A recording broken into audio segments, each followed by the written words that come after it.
राधे राधे। राधा रानी की कृपा आप सब पर बनी रहे। जय माता दी। आज हम दुर्गा सप्तशती के 4 अध्याय सुनेंगे। 5वां, 6वां, 7वां और 8वां। हम 5वां अध्याय शुरू करते हैं। देवताओं द्वारा देवी की स्तुति। चंड मुंड के मुख से अंबिका के रूप की प्रशंसा सुनकर शुंभ का उनके पास दूत भेजना और दूत का निराश लौटना। ध्यान। जो अपने कर कमलों में घंटा, शूल, हल, शंख, मूषल, चक्र, धनुष और बाण धारण करती है। शरद ऋतु के शोभा संपन्न चंद्रमा के समान जिनकी मनोहर कांति है, जो तीनों लोकों की आधारभूता और शुंभ आदि दैत्यों का नाश करने वाली है, तथा गौरी के शरीर से जिसका प्रकट्य हुआ है, उन महासरस्वती देवी का मैं निरंतर ध्यान करती हूँ। देवी का ध्यान करने के पश्चात 5वें अध्याय का पाठ आरंभ करें। ऋषि कहने लगे, प्राचीन समय में शुंभ और निशुंभ नामक असुरों ने अपने बल के मद में आकर इंद्र के हाथ से तीनों लोकों का राज्य और यज्ञ भाग छीन लिए। वे ही दोनों सूर्य, चंद्रमा, कुबेर, यम और वरुण के अधिकारों का भी प्रयोग करने लगे। वायु और अग्नि का कार्य भी वे ही करने लगे। उन्होंने देवताओं को अपमानित, राज्य भ्रष्ट, पराजित और अधिकारहीन करके स्वर्ग से निकाल दिया। उन दोनों असुरों से तिरस्कृत देवताओं ने अपराजिता देवी का स्मरण किया और सोचा, जगदम्बा ने हम लोगों को वर दिया था कि मैं तुम्हारे सब संकटों को तुरंत दूर कर दूंगी। यह विचार कर देवता गिरिराज हिमालय पर गए और वहां भगवती विष्णु मैया की स्तुति करने लगे। देवता बोले, देवी आपको नमस्कार है। महादेवी शिवा को सर्वदा नमस्कार है। प्रकृति एवं भद्रा को प्रणाम है। हम नियम पूर्वक जगदम्बा को नमस्कार करते हैं। रुद्रा को नमस्कार है। नित्या, गौरी एवं धात्री को बार बार नमस्कार है। ज्योत्सनामयी, चंद्र रूपिणी एवं सुख स्वरूपा देवी को देव प्रणाम है। शरणागतों का कल्याण करने वाली एवं सिद्ध रूपा देवी को बारंबार नमस्कार करते हैं। राक्षसों की लक्ष्मी, राजाओं की लक्ष्मी तथा शिव पत्नी स्वरूपा आप जगदम्बा को बार बार नमस्कार है। दुर्गा, दुर्गम संकट से पार करने वाली, सारा सबकी सारभूता, सर्वकारिणी, ख्याति, कृष्णा और धूम्रा देवी को सर्वदा नमस्कार है। अत्यंत सुंदर तथा अत्यंत रौद्र रूपा देवी को नमस्कार है और बारंबार प्रणाम है। जगत की आधारभूता कृति देवी को बारंबार नमस्कार है। जिस देवी को सब प्राणी विष्णु मैया के नाम से जानते हैं, उनको नमस्कार है, उनको बारंबार नमस्कार है। जो देवी सब प्राणियों की चेतना कही जाती है, उनको नमस्कार, उनको नमस्कार, उनको बारंबार नमस्कार है। जो देवी सब प्राणियों के बुद्धि रूप में स्थित है, उनको नमस्कार, उनको नमस्कार, उनको बारंबार नमस्कार है। जो देवी सब प्राणियों में निद्रा रूप में स्थित है, उनको नमस्कार, उनको नमस्कार, उनको बारंबार नमस्कार है। जो देवी सब प्राणियों में शुद्धा रूप में स्थित है, उनको नमस्कार, उनको नमस्कार, उनको बारंबार नमस्कार है। जो देवी सब प्राणियों में छाया रूप से स्थित है, उनको नमस्कार, उनको नमस्कार, उनको बारंबार नमस्कार है। जो देवी सब प्राणियों में शक्ति रूप से स्थित है, उनको नमस्कार, उनको नमस्कार, उनको बारंबार नमस्कार है। जो देवी सब प्राणियों में तृष्णा रूप में स्थित है, उनको नमस्कार, उनको नमस्कार, उनको बारंबार नमस्कार है। जो देवी सब प्राणियों की क्षमा स्वरूप से स्थित है, उनको नमस्कार, उनको नमस्कार, उनको नमस्कार है। जो देवी सब प्राणियों में जाति रूप से स्थित है, उनको नमस्कार, उनको नमस्कार, उनको बारंबार नमस्कार है। जो देवी सब प्राणियों में लज्जा रूप से स्थित है, उनको नमस्कार, उनको नमस्कार, उनको बारंबार नमस्कार है। जो देवी सब प्राणियों में शांति रूप से स्थित है, उनको नमस्कार, उनको नमस्कार, उनको बारंबार नमस्कार है। जो देवी सब प्राणियों में श्रद्धा रूप से स्थित है, उनको नमस्कार, उनको नमस्कार, उनको बारंबार नमस्कार है। जो देवी सब प्राणियों में कांति रूप से स्थित है, उनको नमस्कार, उनको नमस्कार, उनको बारंबार नमस्कार है। जो देवी प्राणियों में लक्ष्मी रूप से स्थित है, उनको नमस्कार, उनको नमस्कार, उनको बारंबार नमस्कार है। जो देवी सब प्राणियों में वृत्ति रूप से स्थित है, उनको नमस्कार, उनको नमस्कार, उनको बारंबार नमस्कार है। जो देवी सब प्राणियों में स्मृति रूप से स्थित है, उनको नमस्कार, उनको नमस्कार, उनको बारंबार नमस्कार है। जो देवी सब प्राणियों में दया रूप में स्थित है, उनको नमस्कार, उनको नमस्कार, उनको बारंबार नमस्कार है।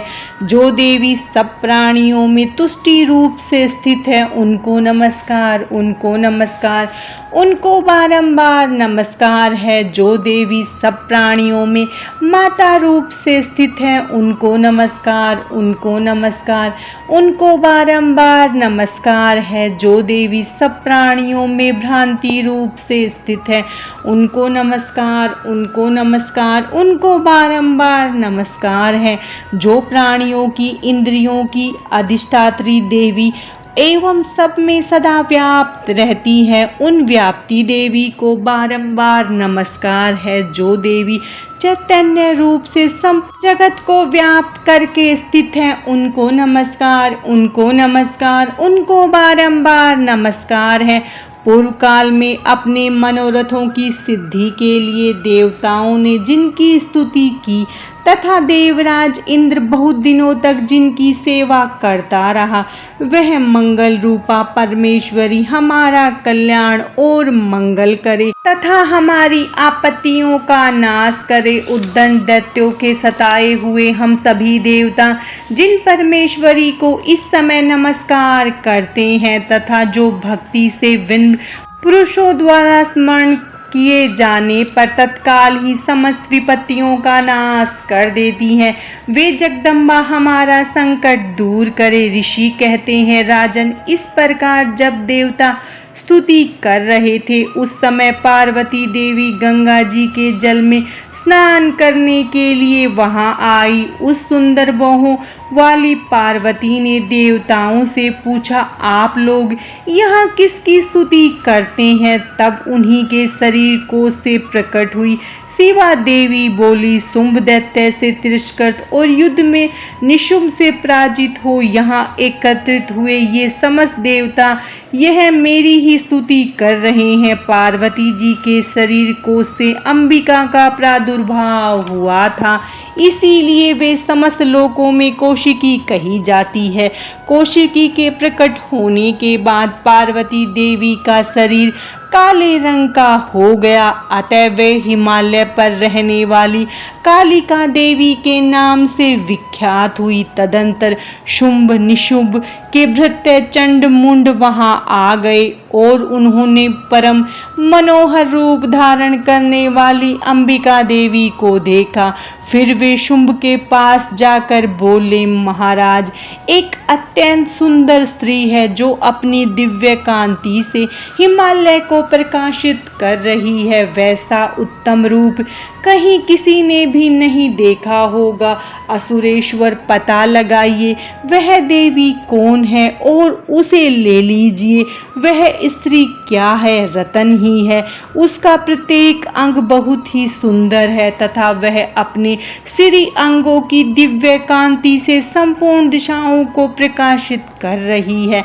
दैत्यराज, अभी वह हिमालय पर ही मौजूद है, आप उसे देख सकते हैं। प्रभु, तीनों लोकों में मणि, हाथी, घोड़े आदि जितने भी रत्न हैं वे सब इस समय आपके घर में शोभा पाते हैं। श्रेष्ठ हाथी ऐरावत, यह पारिजात का वृक्ष और यह उच्च शर्वा घोड़ा, यह सब आपने इंद्र से ले लिया है। हंसों से जुता हुआ यह विमान भी आपके आंगन में शोभा पाता है। यह रत्नभूत अद्भुत विमान जो पहले ब्रह्मा जी के पास था, अब आप यहाँ ले आए हैं। महापद निधि भी आप कुबेर से छीन लाए हैं। समुद्र ने भी आपको केसर की सुगंध वाले किंजकलनी नाम की माला भेंट की है, जिसके कमल कभी कुम्हलाते नहीं है। स्वर्ण की वर्षा करने वाला वरुण का छत्र भी आपके घर में शोभा पा रहा, तथा प्रजापति का श्रेष्ठ रथ भी वह आपके पास है। दैत्येश्वर वरुण का पास और समुद्र में होने वाले सब प्रकार के रत्न आपके भाई निशुम्भ के अधिकार में आ गए हैं। अग्नि ने भी स्वयं युद्ध करके 2 अस्त्र आपको दिए हैं। दैत्यराज, इस प्रकार सभी रत्न आपने एकत्रित कर लिए हैं। फिर जो यह रतन रूप देवी है, इसे आप क्यों नहीं अपने अधिकार में कर लेते हैं। ऋषि कहते हैं, चंडमुंड का यह वचन सुनकर शुंभ ने महाअसुर सुग्रीव को दूत बनाकर देवी के पास भेजा और कहा, तुम मेरी ओर से उससे यह बातें कह देना और ऐसा उपाय करना जिससे प्रसन्न होकर वह शीघ्र ही यहाँ आ जाए। वह दूत पर्वत के अत्यंत रमणीय प्रदेश में जहाँ देवी बैठी थी वहाँ गया और मधुर वाणी में कोमल वचन बोला। दूत बोला, देवी दैत्यों के राजा शुंभ इस समय तीनों लोकों के परमेश्वर है। मैं उन्हीं का भेजा हुआ दूत हूँ और यहाँ तुम्हारे पास आया हूँ। उनकी आज्ञा सदा सब देवता एक स्वर में मानते हैं। वे संपूर्ण देवताओं को परास्त कर चुके हैं। उन्होंने तुम्हारे लिए जो संदेश दिया है उसे सुनो। संपूर्ण त्रिलोकी मेरे अधिकार में है। देवता भी मेरी आज्ञा के अधीन चलते हैं। संपूर्ण यज्ञों के भाग को मैं ही पृथक पृथक भोगता हूँ। तीनों लोकों में जितने उत्तम रतन है, उच्च सर्वा नामक श्रेष्ठ अश्व, उसे देवताओं ने मेरे पैरों पर पड़कर समर्पित किया है। सुंदरी, उनके सिवा और भी जितने रतन है, श्रेष्ठ पदार्थ देवताओं, गंधर्वों और नागों के पास थे, वे सब मेरे ही पास आ गए हैं। देवी, हम लोग तुम्हें संसार की स्त्रियों में रतन मानते हैं, अतः तुम हमारे पास आ जाओ, क्योंकि रत्नों का उपभोग करने वाले हम ही हैं। चंचल कटाक्षों वाली सुंदरी, तुम मेरी या मेरे भाई महापराक्रमी निशुम्भ की सेवा में आ जाओ, क्योंकि तुम रतन स्वरूपा हो। मेरा वरण करने से तुम्हें अतुल्य ऐश्वर्य प्राप्त होगा। अपनी बुद्धि से इस बात पर विचार करके मुझसे विवाह कर लो। ऋषि ने कहा, दूत के इस प्रकार कहने पर इस जगत की धारण करता भगवती दुर्गा देवी गंभीर भाव से मुस्कुराती हुई दूत से बोली, दूत, तुमने सत्य कहा है, इसमें तनिक भी मिथ्या नहीं है। शुंभ तीनों लोकों का स्वामी है और निशुम्भ भी उसी के समान पराक्रमी है, किंतु मैंने भी एक प्रतिज्ञा की हुई है, उसे कैसे तोड़ सकती हूँ। मैंने अपनी अल्प बुद्धि के कारण पहले से जो प्रतिज्ञा कर रखी है उसे सुनो। जो मुझे युद्ध में जीत लेगा, जो मेरे अभिमान को तोड़ देगा तथा संसार में जो मेरे समान बलवान होगा, वही मेरा स्वामी होगा। इसीलिए शुंभ अथवा महादैत्य निशुम्भ स्वयं ही यहाँ पधारे और मुझे संग्राम में जीत कर मेरा पाणी ग्रहण कर ले। इसमें देर करने की आवश्यकता नहीं है। दूत बोला, देवी, तुम घमंड से भरी हुई हो, मेरे सामने ऐसी बातें न करो। तीनों लोकों में कौन सा ऐसा पुरुष है जो शुंभ निशुम्भ का सामना कर सके। देवी, सारे देवता भी साधारण दैत्यों के समान नहीं ठहर सकते। सकते, किंतु तुम अकेली स्त्री होकर कैसे उनका सामना कर सकती हो। जिस शुंभ आदि दैत्यों के सामने इंद्र आदि सब देवता भी युद्ध में खड़े नहीं हुए, उनके सामने तुम स्त्री होकर कैसे जाओगी। इसलिए तुम मेरे ही कहने पर शुंभ निशुंभ के पास चली चलो। ऐसा करने से तुम्हारे गौरव की रक्षा होगी, अन्यथा जब वे केस पकड़कर घसीटेंगे तब तुम्हारी प्रतिष्ठा धूल में मिल जाएगी। देवी बोली, तुम्हारा कहना ठीक है, शुंभ बलवान है और निशुंभ भी बड़े पराक्रमी है, किंतु क्या करूं, मैंने पहले बिना सोचे समझे प्रतिज्ञा कर ली। अतः अब तुम जाओ, मैंने तुमसे जो कुछ कहा है वह अब असुरराज से आदरपूर्वक कहना, फिर वे जैसा उचित समझे वही करना। देवी दूत संवाद नामक 5वां अध्याय पूरा हुआ। अब हम 6ठा अध्याय सुनेंगे, धूम्लोचन वध। मैं सर्वेश्वर भैरव के अंग में निवास करने वाली परम उत्कृष्ट पद्मावती देवी का चिंतन करती हूँ। वे नागराज के आसन पर बैठी हुई, नागों के फणों से सुशोभित होने वाली मणियों की विशाल माला से उनकी देहलता उद्भासित हो रही है। सूर्य के समान उनका तेज है, 3 नेत्र उनकी शोभा बढ़ा रहे हैं। वे हाथों में माला, कुंभ, कपाल, कमल लिए हुए हैं। इस प्रकार देवी का ध्यान करके 6ठे अध्याय का पाठ प्रारंभ करें। ऋषि कहने लगे, देवी का इस प्रकार वचन सुनकर दूत क्रोध से लाल होकर वहां से चला आया और दैत्यराज को सब समाचार विस्तार पूर्वक सुना दिया। दूत के वचन सुनकर दैत्यराज क्रोध से आग बबूला हो उठा और दैत्य सेनापति धूम्लोचन से बोला, हे धूम्लोचन, तुम तुरंत अपनी सेना साथ लेकर जाओ और उस दुष्टा के केस पकड़कर घसीटते हुए बलपूर्वक यहाँ ले आओ। उसकी रक्षा करने के लिए यदि कोई दूसरा सामने आए, वह चाहे देवता, यक्ष अथवा गंधर्व ही क्यों न हो, उसे भी अवश्य मार डालना। ऋषि बोले, शुंभ की यह आज्ञा पाकर धूम्लोचन दैत्य 60,000 असुरों की सेना लेकर चल पड़ा। वहां पहुंचकर उसने हिमालय पर रहने वाली देवी को देखा और ललकार कर कहा, अरे तू शुंभ निशुंभ के पास चल।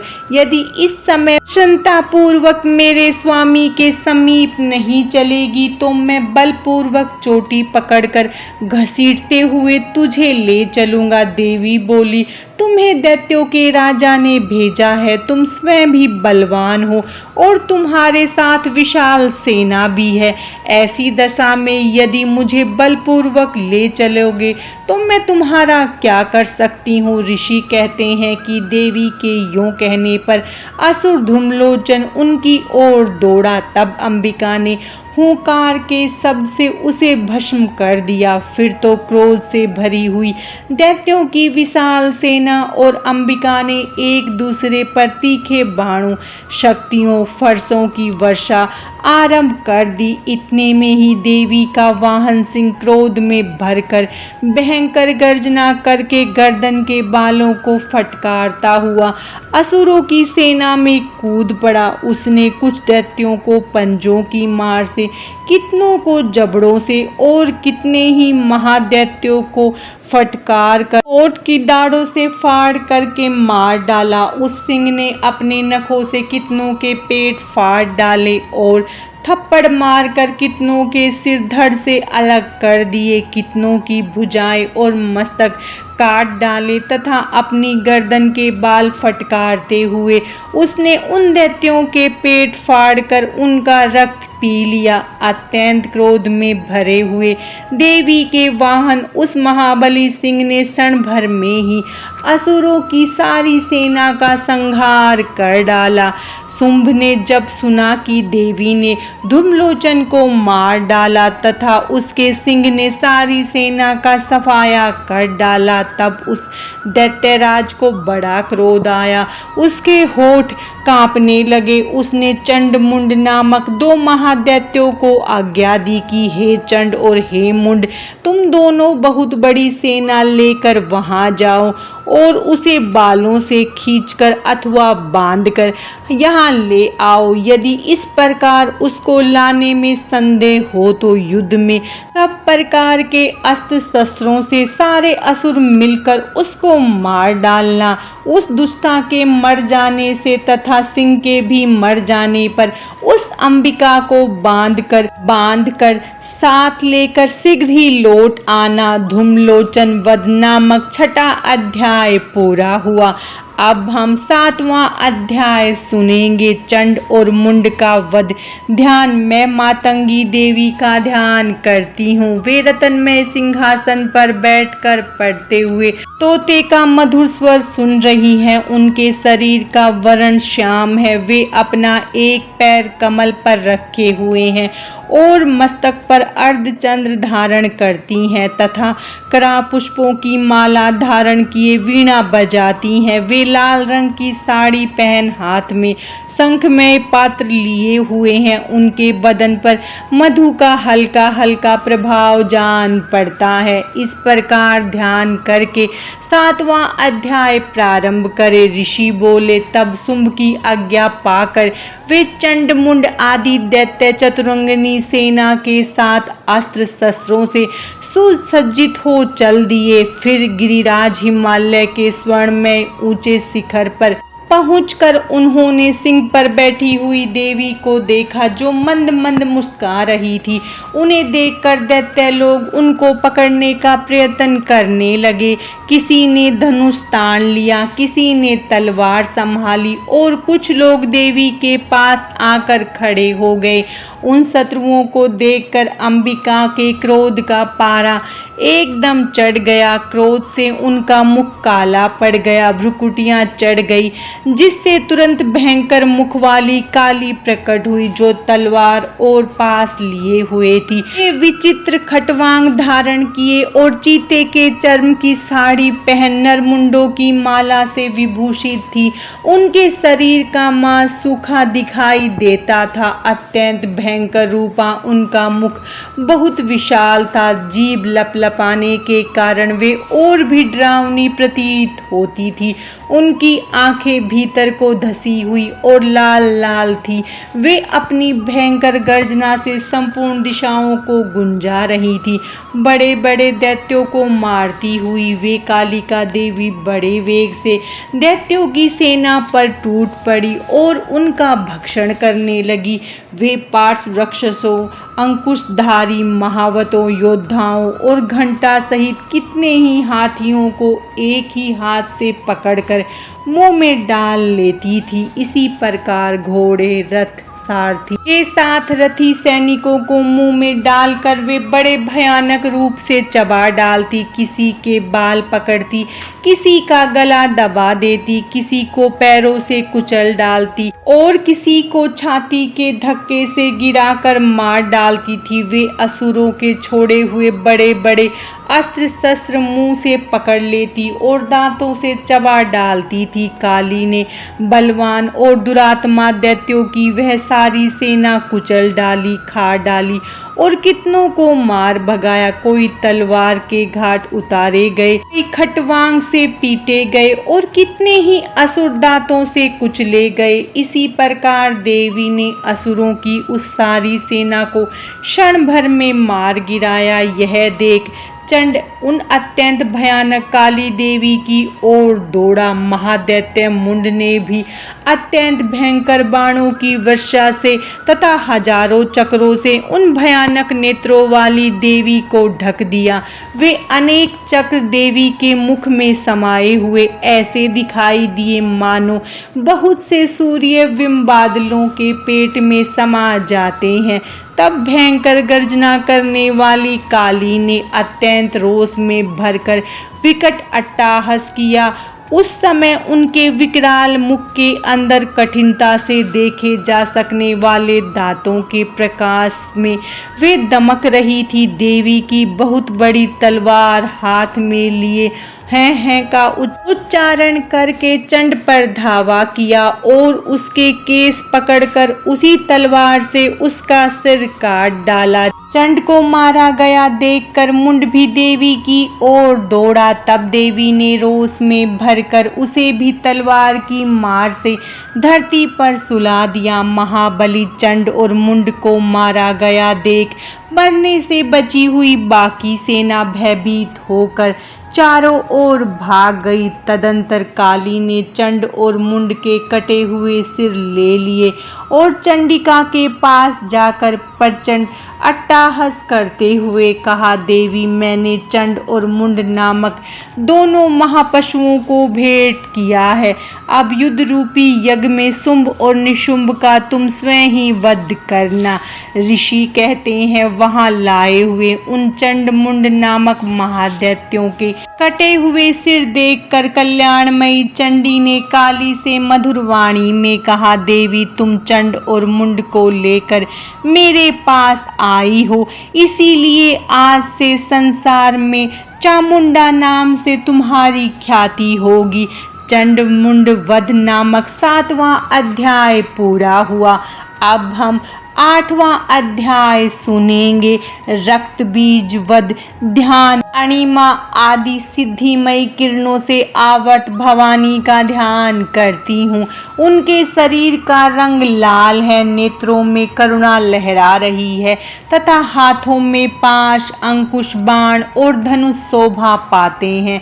देवी की यह छवि मस्तिष्क में रखकर इस 8वें अध्याय का पाठ प्रारंभ करें। ऋषि बोले, चंड और मुंड दोनों असुरों के मारे जाने पर तथा बहुत सी सेना का संहार हो जाने पर दैत्यों के राजा प्रतापी शुंभ के क्रोध का पारा एकदम चढ़ गया और उसने दैत्यों की संपूर्ण सेना को युद्ध के लिए कूच करने की आज्ञा दी। वह बोला, आज उदयुद नाम के 86 दैत्य सेनापति अपनी सेनाओं के साथ युद्ध के लिए प्रस्थान करे। कुंभ नाम वाले 84 सेना नायक युद्ध में चले। 50 करोड़ वीर्य कुल के और 100 धौम कुल के सेनापति सेना सहित कूच करे। मेरी आज्ञा है कि कालक, दोहड, मौर्य और काल के असुर भी तैयार होकर तुरंत प्रस्थान करे। भयानक शासन करने वाले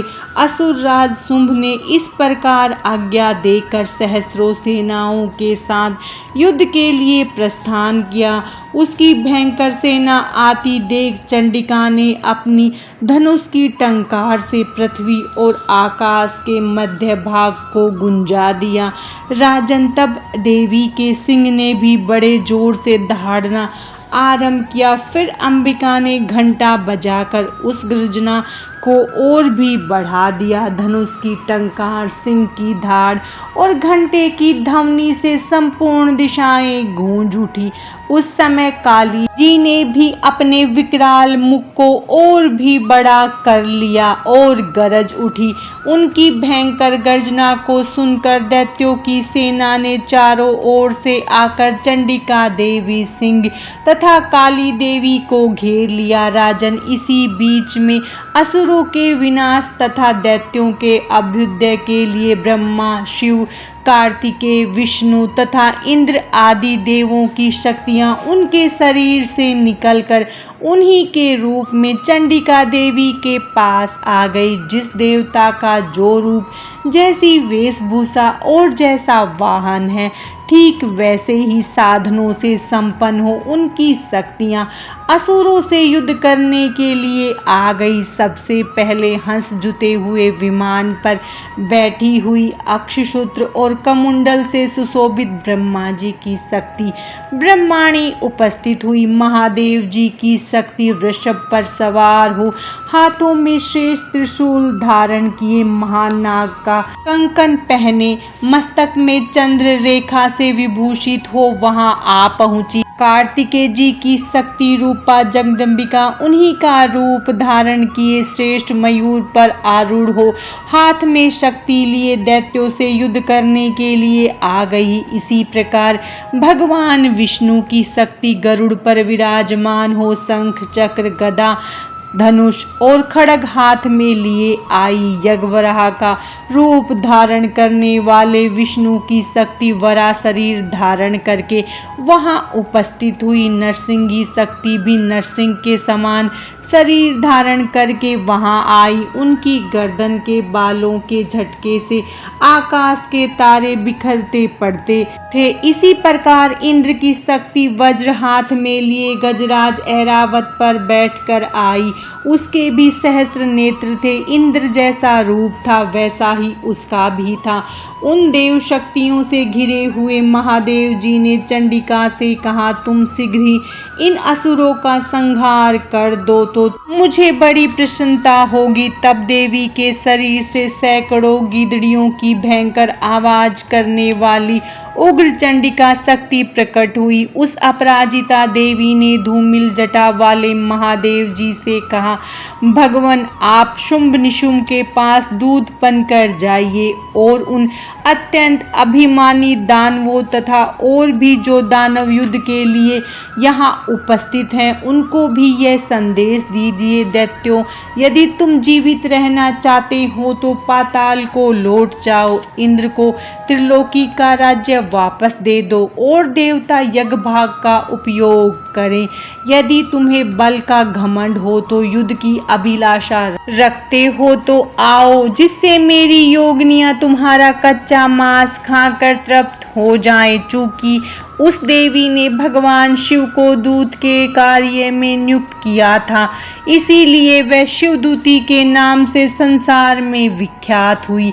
वे महादैत्य भी भगवान शिव के मुंह से देवी के वचन सुनकर क्रोध में भर गए और जहाँ कात्यायनी विराजमान थी उस ओर बढ़े। तदंतर वे दैत्य क्रोध में भरकर पहले ही देवी के ऊपर बाण शक्ति आदि अस्त्रों की वर्षा करने लगे। तब देवी ने भी खेल खेल में ही धनुष की टंकार की और उससे छोड़े गए बड़े बड़े बाणों द्वारा दैत्यों के चलाए हुए बाण शूल शक्ति और फर्शों को काट डाला। फिर काली उनके सामने आकर शत्रुओं को शूल के प्रहार से चीरने फाड़ने लगी और खटवांग से उनका कचुम्बर निकालती हुई रणभूमि में विचरने लगी। ब्रह्माणी भी जिस जिस ओर दौड़ती उसी उसी ओर अपने कमंडल का जल छिड़क कर शत्रुओं के ओज और पराक्रम को नष्ट कर देती थी। महेश्वरी ने त्रिशूल से तथा वैष्णवी ने चक्र से और अत्यंत क्रोध से भरी हुई कुमार कार्तिकेय की शक्ति से दैत्यों का संहार आरंभ कर दिया। इंद्र शक्ति के वज्र प्रभाव से विदीर्ण हो सैकड़ों दैत्य दानव रक्त की धारा बहाते हुए पृथ्वी पर गिरने लगे। वराही शक्ति ने कितनों को अपनी थुथुन से मार कर गिराया, दाढ़ों के अग्रभाग से कितनों की छाती चीर डाली तथा कितने ही दैत्य उसके चक्र की चोट से मरकर गिर गए। नरसिंही भी दूसरे दूसरे महादैत्यों को अपने नखों से फाड़ कर खाती और सिंहनाद से दिशाओं और आकाश को गुंजाती हुई युद्ध क्षेत्र में विचरने लगी। कितने ही असुर शिवदूती के प्रचंड अट्टहास से भयभीत होकर पृथ्वी पर गिर पड़े और शिवदूती उनको अपना भोजन बनाती चली गई। इस प्रकार क्रोध में भरे हुए मर्तगणों को बड़े बड़े असुरों का संहार करते देख दैत्य सैनिक भाग खड़े हुए। मातृगणों की करारी मार के कारण दैत्यों को युद्ध से भागते देख रक्तबीज नामक महादैत्य क्रोध में भरकर युद्ध करने के लिए आया। उसके शरीर से जब रक्त की एक बूंद पृथ्वी पर गिरती तब उसी के समान शक्तिशाली एक दूसरा महादैत्य पृथ्वी पर पैदा हो जाता। महाअसुर रक्त बीज इंद्र शक्ति इंद्रिय के साथ युद्ध करने लगा। तब इंद्री ने अपने वज्र से रक्त बीज को मारा। वज्र से घायल होने पर उसके शरीर से बहुत सा रक्त चूने लगा और उससे उसी के समान रूप वाले पराक्रम वाले योद्धा उत्पन्न होने लगे। उसके शरीर से रक्त की जितनी बूंदें गिरी, उनसे उतने ही रक्त बीज के समान बलवान तथा पराक्रमी पुरुष उत्पन्न हो गए। वे रक्त से उत्पन्न होने वाले पुरुष भी अत्यंत भयंकर अस्त्र शस्त्रों द्वारा मातृगणों के साथ लड़ने लगे।